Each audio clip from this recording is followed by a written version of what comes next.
Un site Natura 2000 est avant tout une zone remarquable, très riche en biodiversité, qui a été retenue par la direction régionale de l'environnement, la DREAL, et qui tient compte de tous les acteurs du territoire, justement pour une meilleure prise de conscience de tous les acteurs du territoire, de l'importance de cette zone. Les interventions du CPIE Centre-Corse de la RINACH consistent surtout à faire un travail de prospection de terrain déjà, donc en deux parties. Déjà les prospections de terrain sur la faune, la flore et le bâti que nous offre ce magnifique territoire, la richesse des écosystèmes donc, et les élèves ensuite en retour en classe ont énormément travaillé pour l'élaboration d'une maquette qui représente évidemment le territoire avec toutes ses diversités, et ont travaillé sur la faune et la flore également. On essaie de prêcher la bonne parole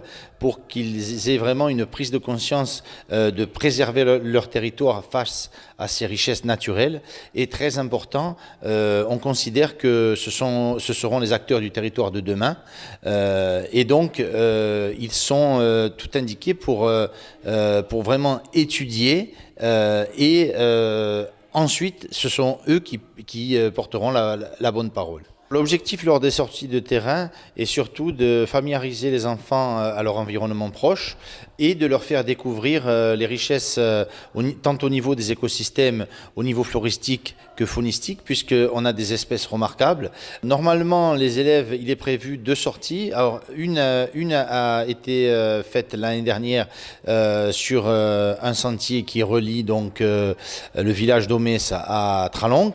Bon, évidemment, ils n'ont pas fait le sentier en entier. Ils ont pu étudier la flore parce que ce sentier est très riche en biodiversité floristique. Ils ont vu pas mal d'espèces, des espèces endémiques et des espèces rares et remarquables.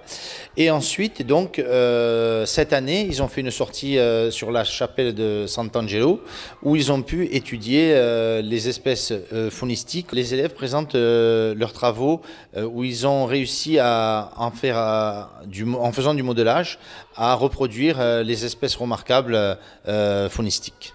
Le site Natura 2000 qui nous concerne est très riche en biodiversité et particulièrement on y trouve une espèce floristique très rare, c'est le chou insulaire. C'est l'ancêtre de nos choux comestibles et qui sont cultivés dans nos jardins, mais qui est à l'état sauvage et qui pousse sur les falaises calcaires de Caporaline et d'Omès. Alors mes élèves sont venus aujourd'hui pour présenter la maquette qu'ils ont réalisée avec le CPIE RINACH et de Corté sur le Natura 2000 Francard de Caporaline.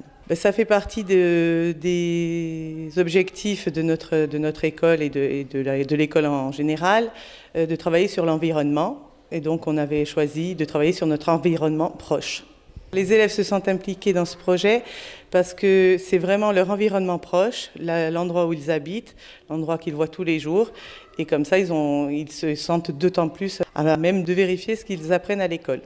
Alors l'impact sur les élèves, c'est aussi celui-là, de comprendre leur milieu naturel, de voir ce qu'ils peuvent faire pour leur milieu naturel. Puis on verra après, dans les années futures, si l'impact est vraiment réel ou pas.